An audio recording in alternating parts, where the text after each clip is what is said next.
In this video I will tell you that how to modify your ticketed PNR. First of all, retrieve your PNR in your agent ID. Click on the link below. In the next window you can see the detail of your ticket that you have paid but not added your passport information yet. In this video I will tell you that how to modify your passport information in your ticket.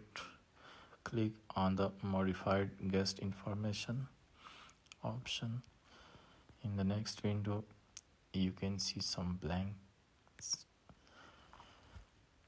Here you can put passport information according to the passport information,